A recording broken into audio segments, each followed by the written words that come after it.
You believe in freedom, cannot rest until it comes. You believe in freedom, cannot rest. Hear me talking to you. We who believe in freedom, cannot rest until it comes. Until the killing of black men, black mothers' sons, is as important as the killing of white men, white mothers' sons. We who believe in freedom cannot rest. Sing it with me if you like it. We who believe in freedom cannot rest until it comes. The older I get, the better I know that the secret of my going on is when the reins are in the hands of the young who dare to run against the storm. 'Cause to me, young people come first. They have the courage. Shed some light as they carry us through the gales. We who believe in freedom cannot rest. Hear me talking to ya. We who believe in freedom cannot rest until it comes. Then struggling myself don't mean a whole lot. I've come to realize that teaching others to stand up and fight is the only way my struggle survives. I'm a woman who speaks in a voice, and I must be heard. At times I can be quite difficult. How about no man's word? We who believe in freedom cannot rest. Hear me talking to you. We who believe in freedom cannot rest until it comes. Not needing to clutch for power, not needing the light just to shine on me. I need to be one in the number as we stand against tyranny. We who believe in freedom cannot rest. Oh, we who believe in freedom cannot rest until it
Good morning.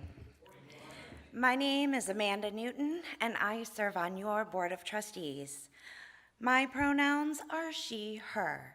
I choose to share pronouns because I want this to be a brave, inclusive space for all. Whoever you are and wherever you have come from, the Unitarian Universalist Church of Akron welcomes you. We are delighted you have joined us this morning, and it is our hope that all will find this a place of peace, harmony, and dignity. We offer a special welcome to anyone who is new to our congregation. Please contact the church office if you would like to learn more about us or visit our website at uuakron.org. We gather here on ancestral lands of other peoples, some of whose names have been lost to time and knowledge, of the abundant hunting and fishing grounds and trading paths of the Erie and the Haudenosaunee, of the lands sought as refuge by the Lenape of the coastal Pine Barrens, who came seeking a home of peaceful coexistence. We are on the lands of trees and rivers, of abundant forests and great waters. May we, in our living and gathering here, honor this home of many, commit to repairing our relationship to the land and Native peoples, and live in gratitude for its gifts. We have a few announcements this morning. Music reparations are collected in the box on the piano, or you can use the small brown envelopes in the pews. The bookstore is open during coffee hour today. We have a whole bunch of new books. I'm very excited. And we have older books on sale, so check us out. I am there if you need questions, just look for me. Yard signs, check them out during coffee hour. They are $10 each, or a set of 3 for $25. If you have questions about the current ministerial search, stop by the board table at coffee hour. Additional details, links, and information can be found in our weekly emails and on our website at uuakron.org. Visit us on Facebook. We will continue our hybrid services. Information will be sent each Sunday morning to the All Church email. If you want access, please sign up for the emails. If you have trouble signing in, please contact the church office. We want everyone to have access. As we gather each week in the joy and comfort of community, we take these few moments to reach out and greet each other personally, especially those we have not seen or who are new to us or the community. Please join me in widening our welcome.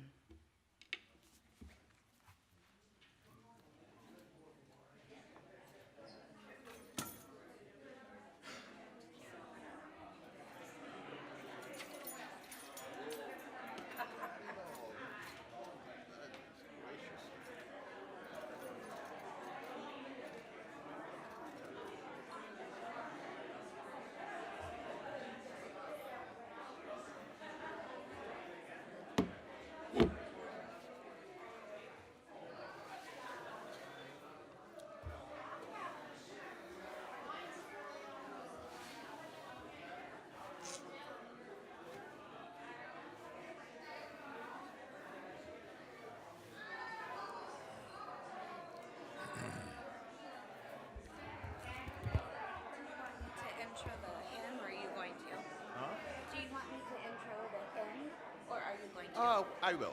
Okay. Yeah. Thank you.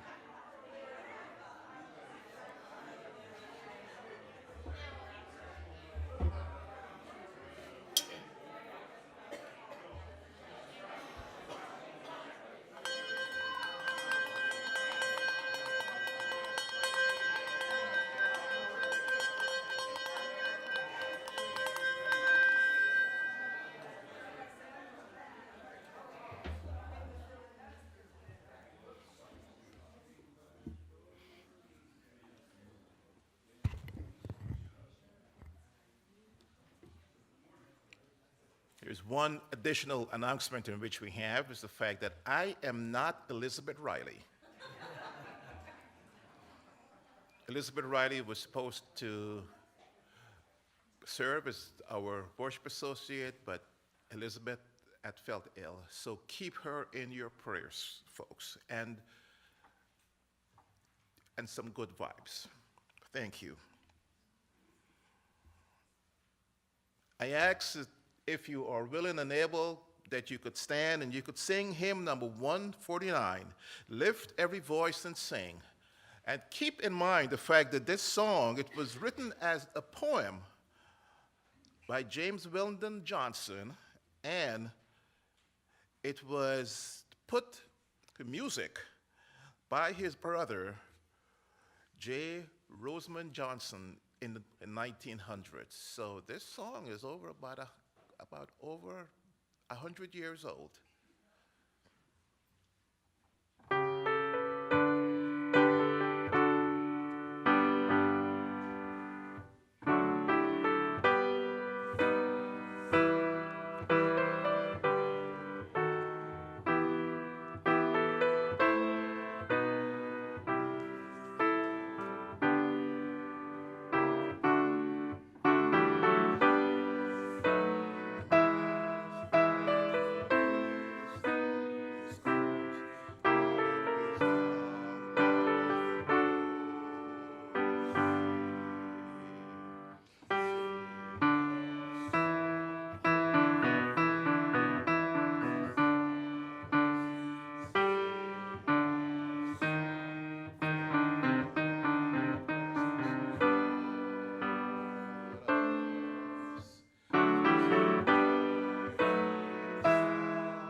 Thank you, and may you be seated.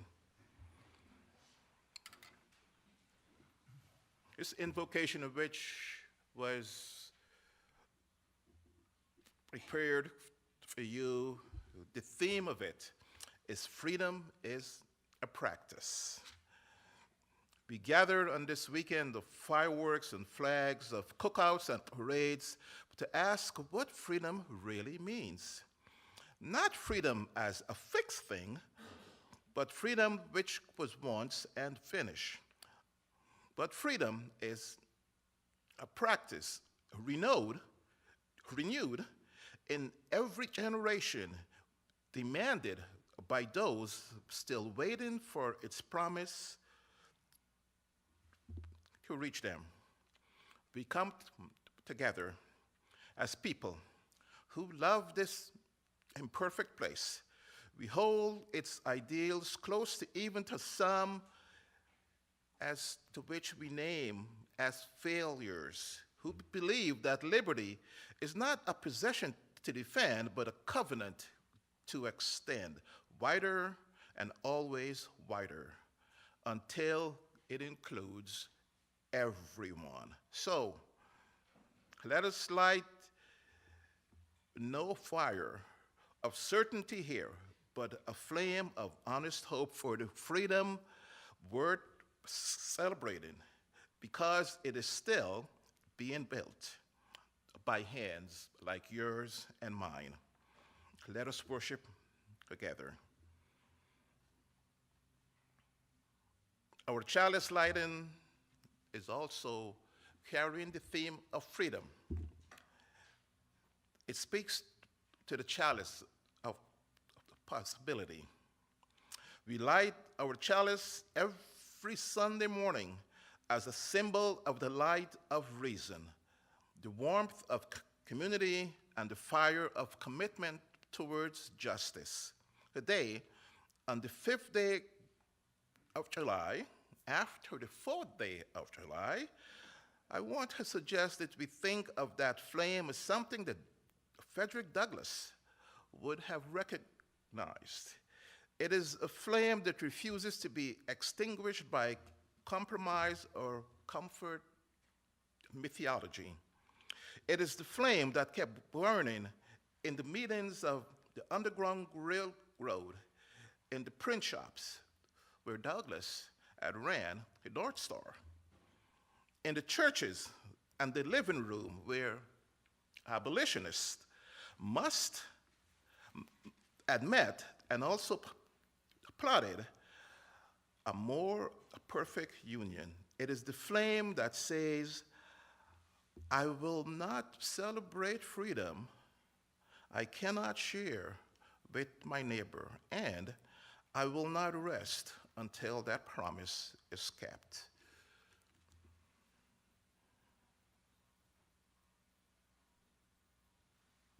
Our libations ritual will include some of you, and those who have not been asked, we ask that you, if you could come forward. There's a table there, or there's a table on the pulpit in which you could also pour the libations water. And some of these excerpts are from the Frederick Douglass speech, and this would be the theme of our sermon. What is the slave is the 4th of July. So, we pour these waters for the indigenous people whose land this nation has been built upon. We remember. For those who were enslaved and built this country's wealth without ever tasting its promised freedom, we pour. For the immigrants who cross oceans and borders, seeking a freedom this country did not always offer them, we still pour. For those who fought in courtrooms, in streets, in their own quiet lives, to widen the meaning of liberty and justice for all, we pour. For those still waiting for this country to live up to its founding words and its founding ideals, we pour. And for the freedom we do have to gather, to question, to worship, as we choose, imagine something better, we pour.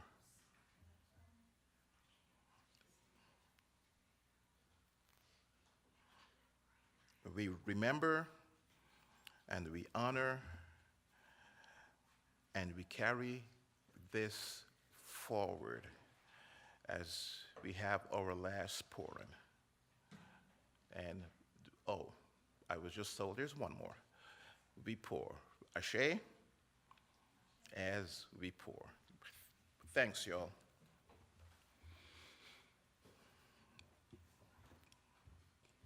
Let us stand and be together in one voice as we are gathered in one church covenant. The words of our unison affirmation, which will appear on the screen first in Spanish and then in English. El amor.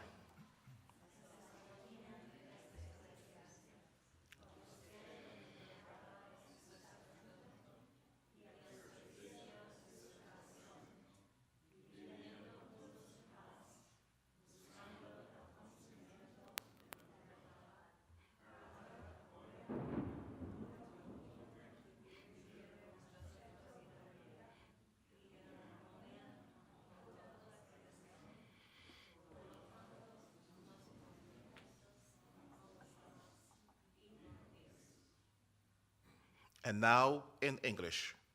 Love.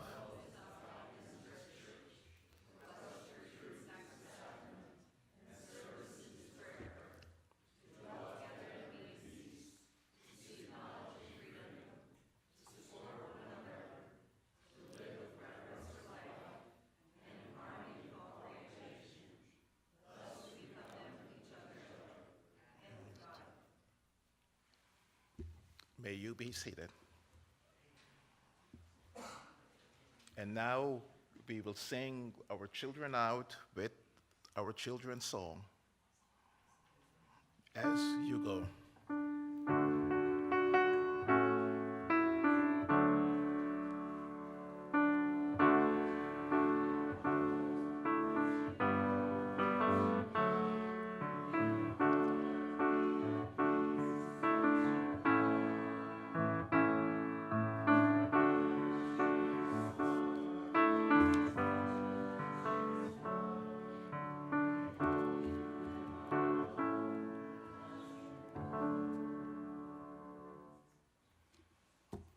Ours is a welcoming community where we find connection, a spiritual community where we find meaning. Ours is a sharing community where we share where our joys are amplified, a caring community where our sorrows are lessened. We take this moment to reflect on our joys and sorrows and acknowledge the mutual support of our community. If you would like, you may come forward and light a candle in silence as an expression of a special joy or sorrow. John will be playing the song.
There are times I think these candles are very stubborn. Sometimes they will not lit, you know.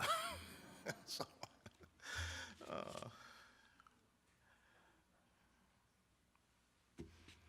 I want to offer you a moment of reflection. And I invite you to sit. Sit with these questions in which I will be reading, and which I will be posing to you. And you could sit in whatever way that is meaningful for you. Your eyes open or closed, hands folded or open.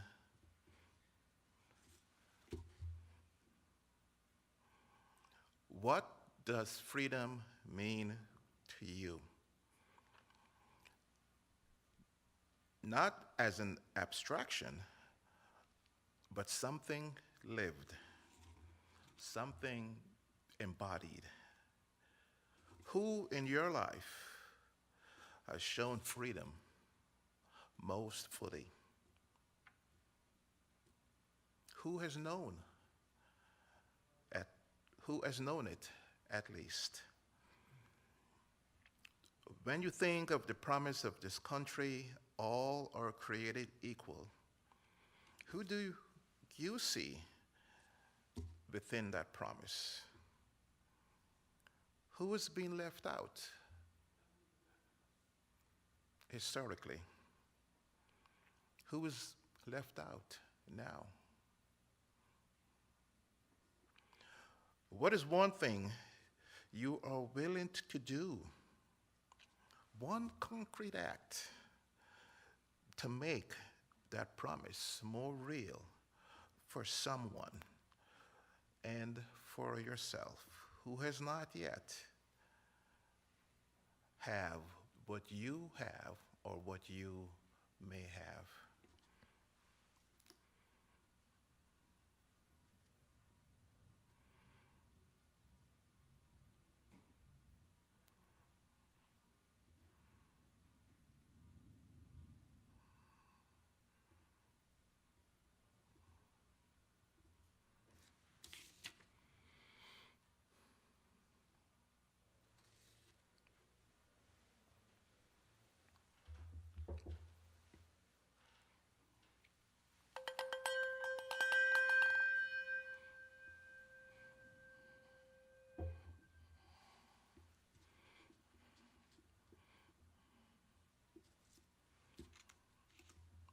Reading in which I have, which was chosen for this service, it's a fervent inspiration of William Lloyd Garrison. And I say, let every heart join in saying it. Godspeed, a year of jubilee, the wide world o'er. When from their gathering claims set free, the oppressed shall vilely bend their knee and wear the yoke of tyranny. Let brutes no more. That year will come and freedom reign to the man who plundered rights again. Restore.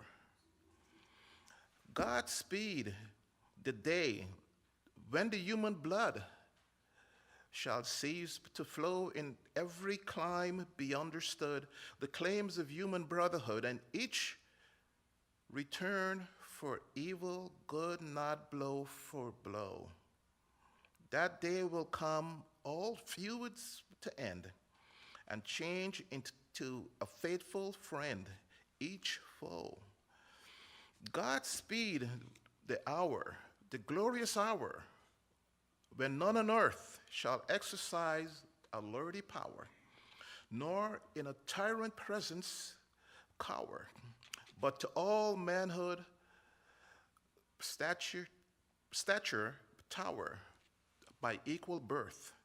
That hour will come to each, to all, and from his prime prison house, her thrall, go forth.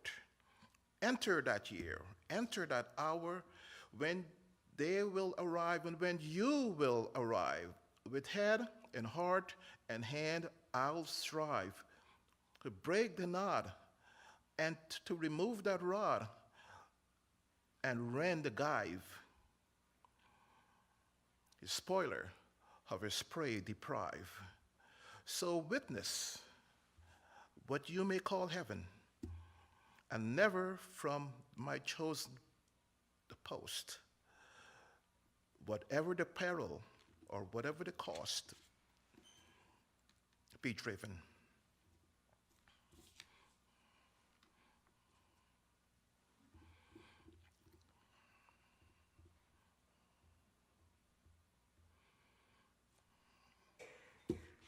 The Universalist Church of Akron, the Unitarian Universalist Church of Akron is a sanctuary of love and welcome to all, living out our values through ministries that care for the earth and for each other. At this time, I invite you to donate for the work of this church. You may do so in the sanctuary by making a gift or of either cash or a personal check. For those of you on Zoom and who are more electronically inclined, you may give by PayPal by clicking on the Give button at the top of the church's homepage and website, www.akron.org. Your giving lifts up all of our ministries within these walls and in the wider world. Thank you for your generosity. But also this week there's a box which is there, but I don't think I remember to put it out because we are having some spirituals. So seeing that the box is not there, you could include what extra is it there? I saw a hand pointing, so maybe it could help. Is it there? Okay, yes, it is. I could see it there now. So if there's any donations in which you could have toward those songs, also your spirituals in which we had sung. Thank you for your generosity.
Happy 4th of July to you, and happy the day after the 4th of July 5th. Or perhaps I could honestly say sometimes July 4th could be a complicated holiday, folks.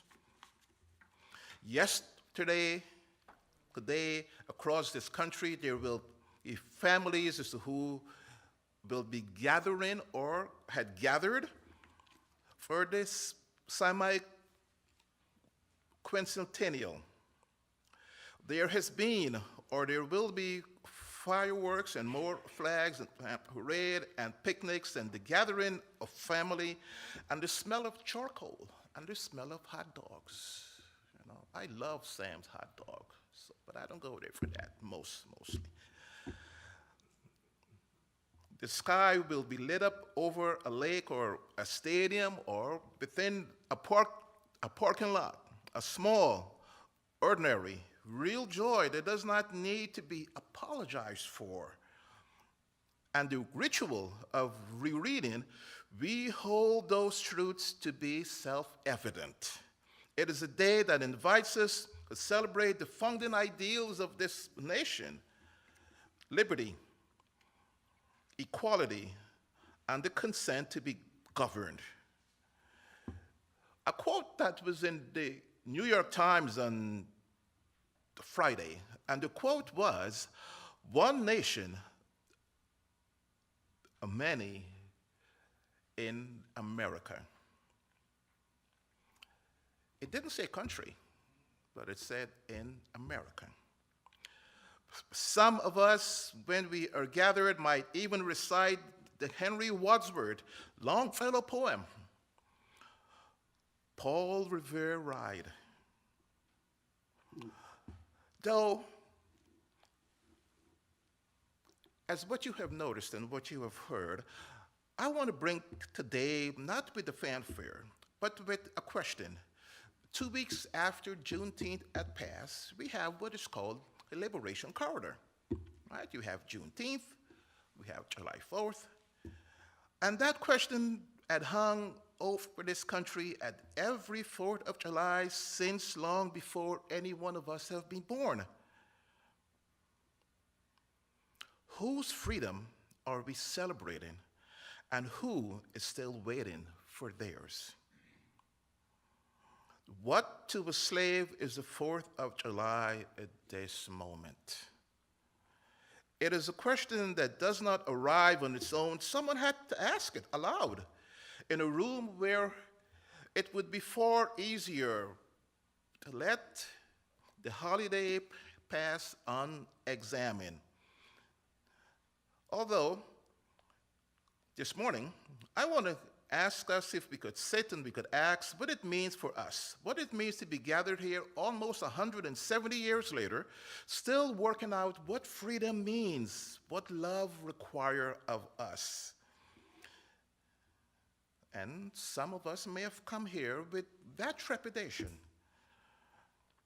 living in a country which seemingly it seemed divided.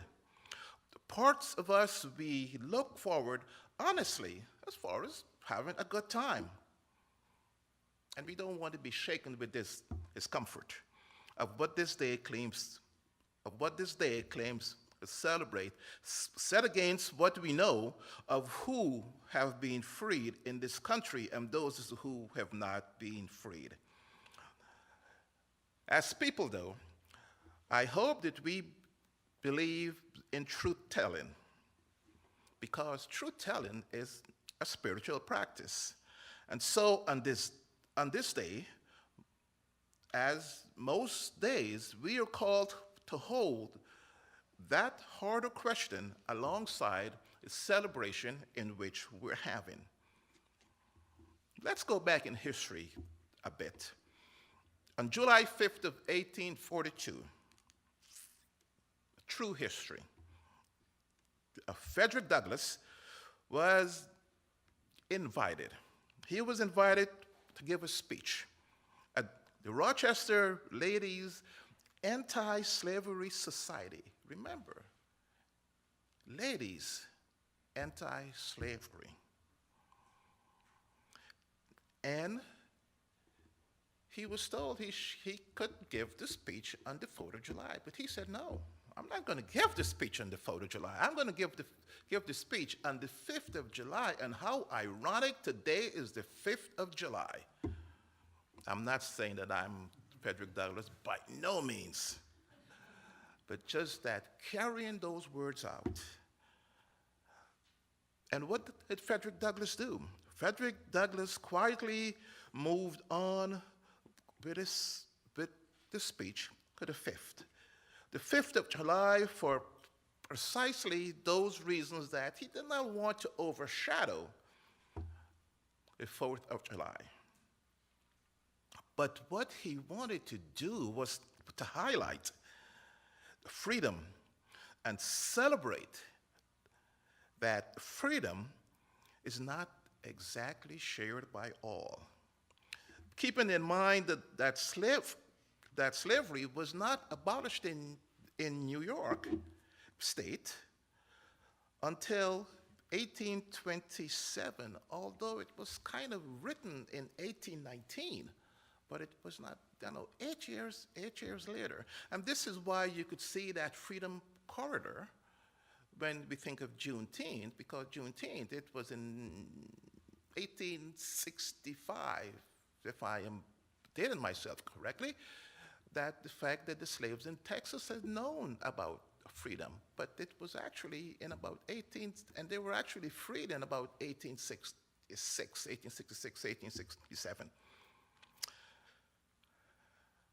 So what Frederick Douglass did is the fact that he stood at a podium on Independence Day, on the day after Independence Day, and pretend that that day belonged to him, a slave, a free slave. And he asked the question, what to the slave is the 4th of July? And when he rose, he did not flatter the audience. He told them plainly, this 4th of July is yours. It's not mine. He laid it out point by point, distancing between the nation's founding words as liberty, equality, and unalienable rights of all the people, and the nation's founding reality, in which nearly 4 million human beings were bought, sold, whipped, and worked to death under the protection of American law. What made that speech endure 170 years later? It is not the bitterness in which was there, it was a precision, it was a tactfulness in which Frederick Douglass had used. He did not reject the Declaration of Independence, no. He held it up as a standard to the nations as to who have not met, but dared his listeners to close the gap.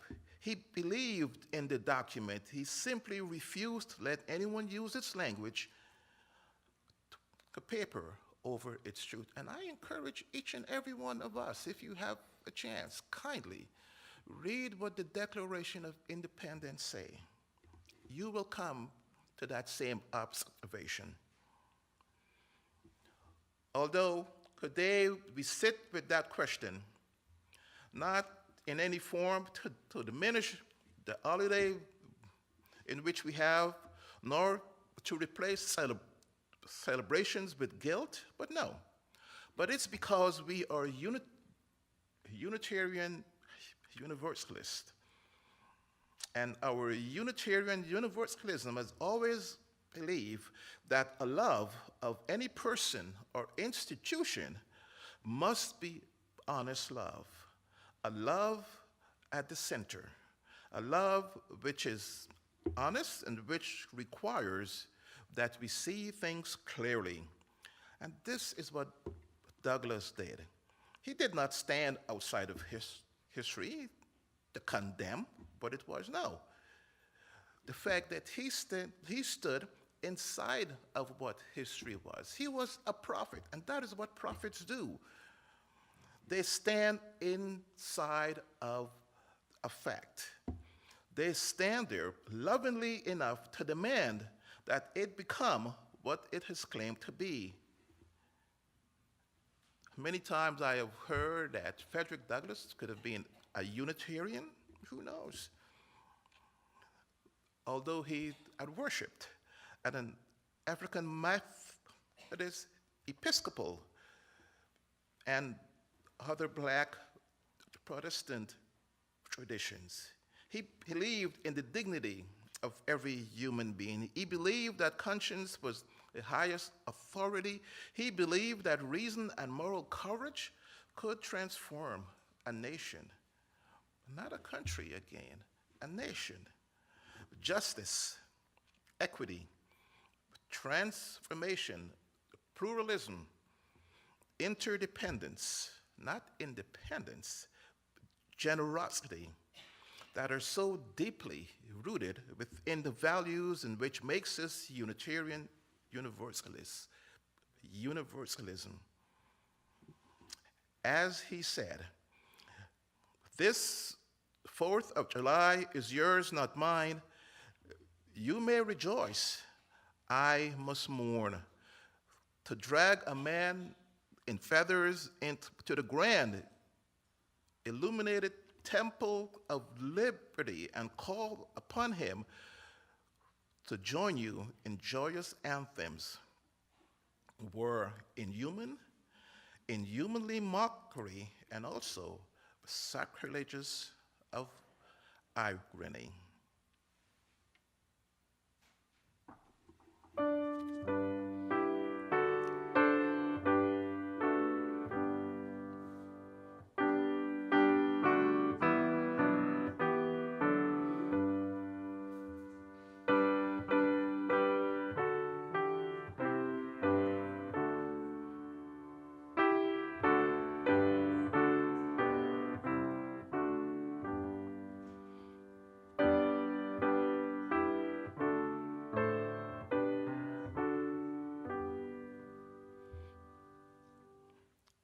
Frederick Douglass knew something that those of us as to who have inherited comfort sometimes forget. And we forget that national mythology can be a form of violence. When a nation declares that all men are created equal and simultaneously holds 4 million people in chattel slavery, that contradiction is not merely political, it is spiritual.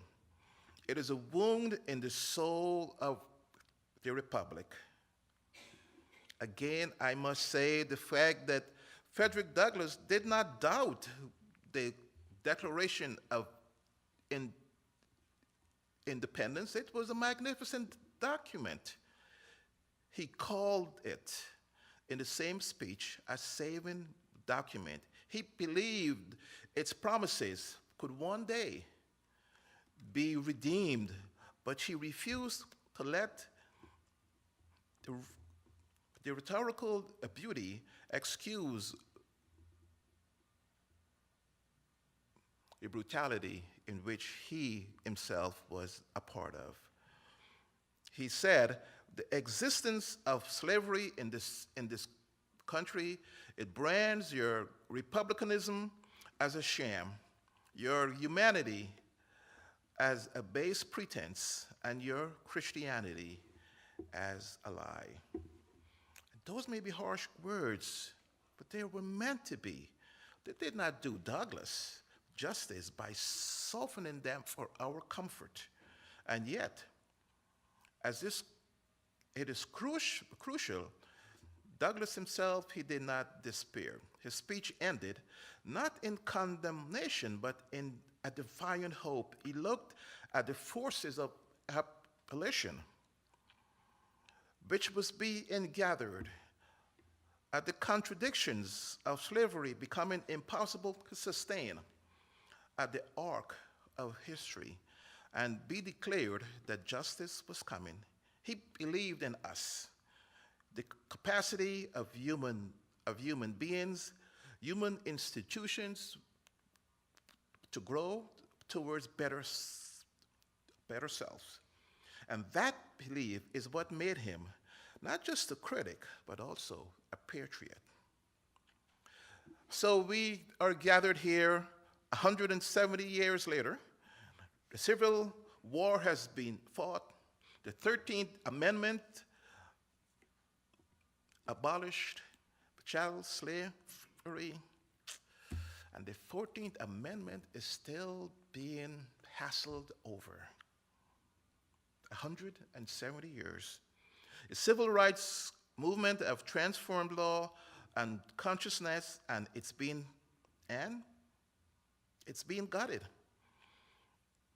We have elected a black president, seen black artists, athletes, and leaders reshape our culture. And yet, the wealth gap between black and white families, it remains staggering. A direct inheritance of centuries of stolen labor and denied opportunities. Mass incarceration has become what scholars call a new system of racialized control, voter suppression, redlining, long shadows, unequal schools. The wound as never fully has been healed. It has changed shape, gone underground, being paved over by a rhetoric of post-racial era that has not arrived. I sometimes wonder if Douglas was alive today on July the 5th of 2026, what would he say? Would he say that the fact that we have not done enough? I think he would say the fact that possibly we are moving closer and we should keep on going.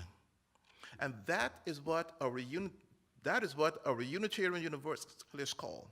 It calls us to be justice keepers, equity, transformation, pluralism, interdependence.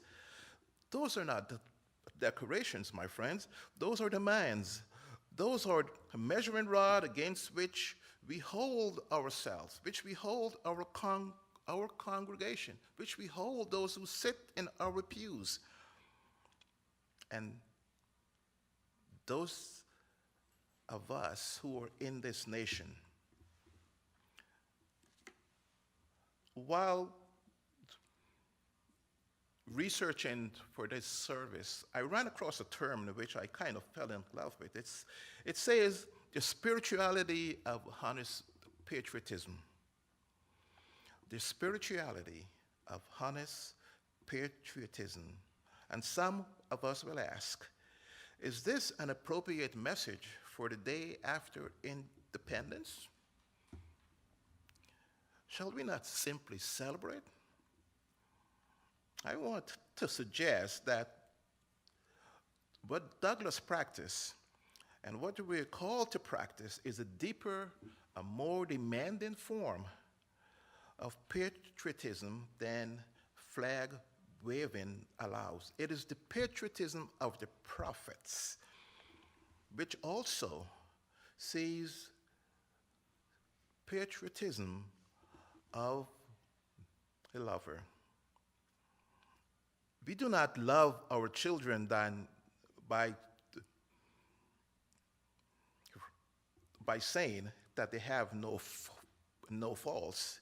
We love our children by seeing them clearly, calling them to their better selves, and refusing to give up on them even when they disappoint us.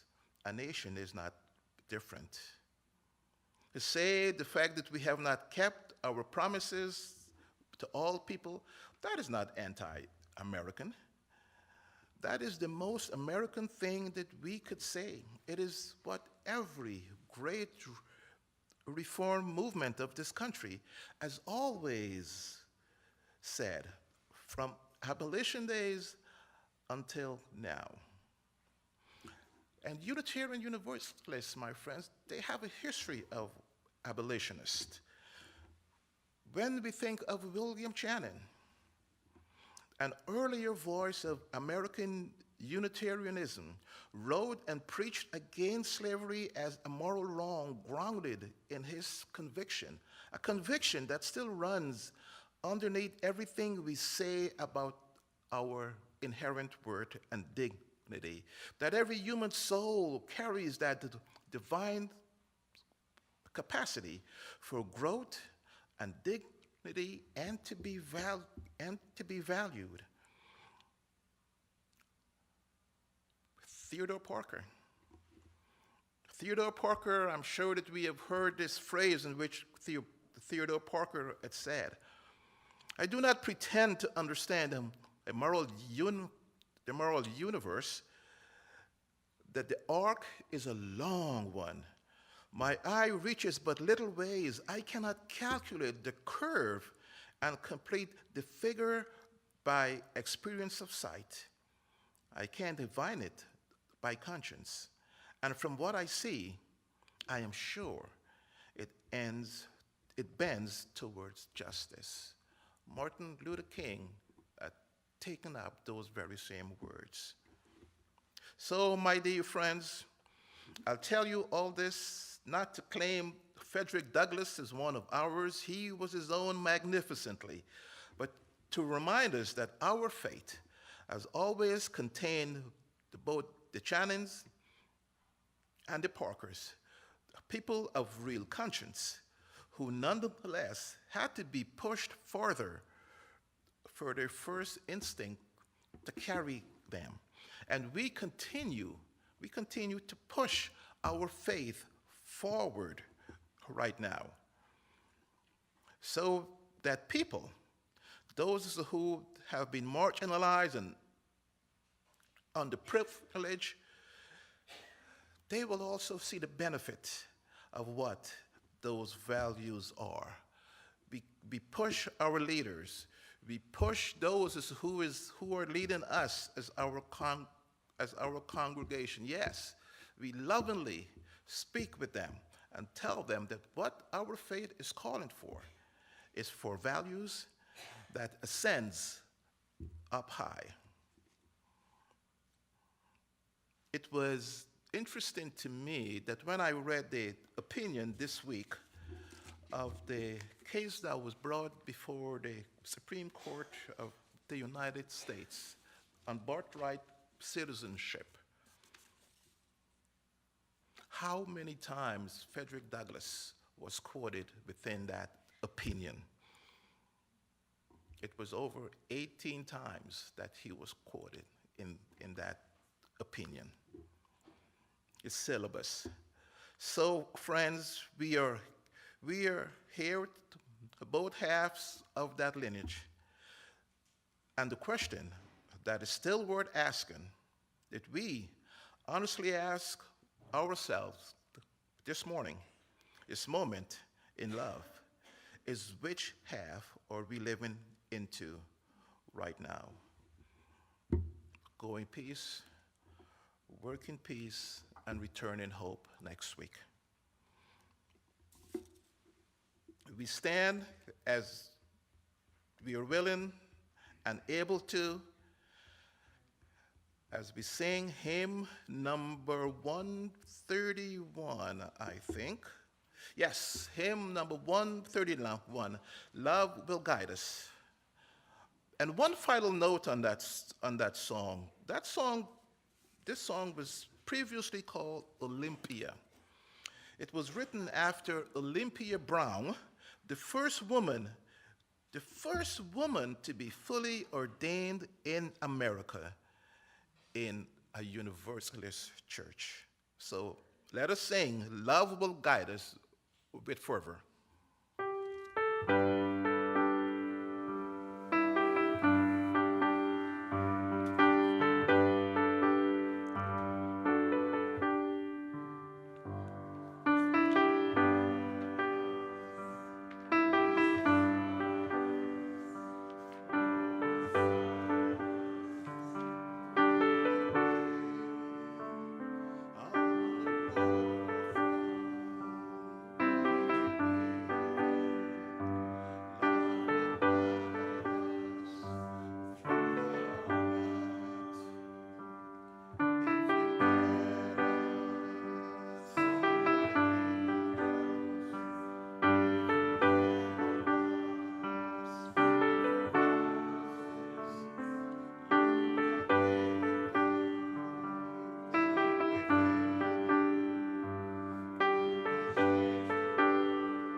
As we extinguish our chalice, I will do it. As we extinguish our chalice, my friends, we move into our 5th of July, whatever celebrations or so forth in which you will still be having. Let us take the words of Frederick Douglass with us. Let's have a refusal to pretend. His insistence in truth is defiant and love-driven hope. Celebrate what is good in this nation, that there is much that is good, but hold it alongside that which is incomplete, which is still broken, which needs and still await its redemption. Remember that the arc of the moral universe is long, as Dr. King had borrowed from Theodore Parker, but it bends towards justice only when people like you and I, we've gathered in this congregation in communities of conscience, refusing to let it straighten itself out. May these, my friends, may this congregation be that community, and may we, one day, all of us together, have a 4th of July that is worth celebrating. You may be seated.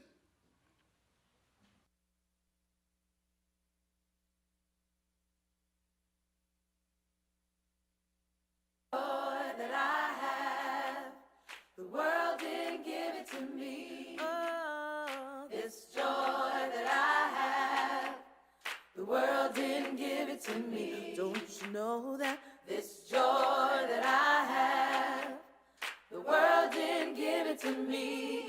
Oh, I said the world didn't give it, the world can't take it away. Oh, this strength that I have, this strength that I have, this strength that I have. Oh yeah, now the world didn't give it to me. World didn't give it to me. This strength that I have. Oh yeah, the world didn't give it to me. The world didn't give it to me. This strength that I have. Oh yeah, the world didn't give it to me. Oh, I said the world didn't give it. The world can't take it away. Oh, this love that I have. This love that I have. Oh yeah, now the world didn't give it to me. World didn't give it to me. This love that I have. Oh yeah, the world didn't give it to me. Don't you know that this love that I have, yeah, the world didn't give it to me. Singing, the world didn't give it, the world can't take it away. Oh, this pride that I have, this pride that I have, this pride that I have. Oh yeah, now the world didn't give it to me. World didn't give it to me. This pride that I have, I said the world didn't give it to me. Don't you know that this pride that I have, yeah, the world didn't give it to me. Oh, I said the world didn't give it, the world can't take it away. All this peace that I have, oh, yeah. The world didn't give it to me. The world didn't give me my peace that I have. Oh yeah, now the world didn't give it to me. Won't you sing about peace? This peace that I have. Oh yeah, now the world didn't give it to me. I said the world didn't give it, the world can't take it away. All this joy that I have, this joy that I have, this joy that I have. Oh yeah, now the world didn't give it to me. The world didn't give it to me. This joy that I have. I said the world didn't give it to me. Don't you know that this